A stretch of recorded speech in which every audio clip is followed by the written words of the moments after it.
Our irrigation of arborvitaes in the field starts with a control, and here we have two separate lines going to two separate areas that we're irrigating. We'll turn this on, and now water will flow through this half-inch pipe out to the field.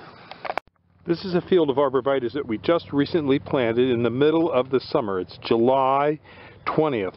These were planted about 3 days ago.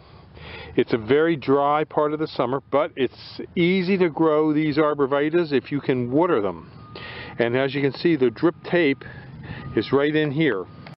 This shows the drip tape dripping water onto the tree.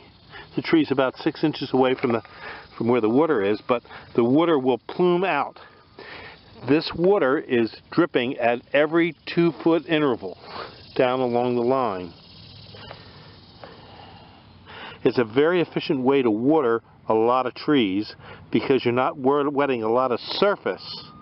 The subsurface is what you want to water. When we're watering arborvitaes or other trees that we've planted, one garden hose can usually water approximately 500 trees easily. Now, if we have more areas to water and we set up more garden hoses to more areas and then more drip tape, the pressure will drop, and as the pressure drops, you don't get as uniform a distribution of water over long periods. This particular field is about 150 yards long, and there's over 500 arborvitaes in it.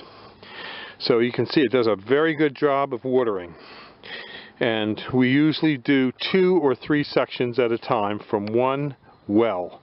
Our well is a good producing well, so we can let it run, but you have to make sure that your well has sufficient water before you start watering large numbers of trees. We usually let this drip tape work for about 8 hours.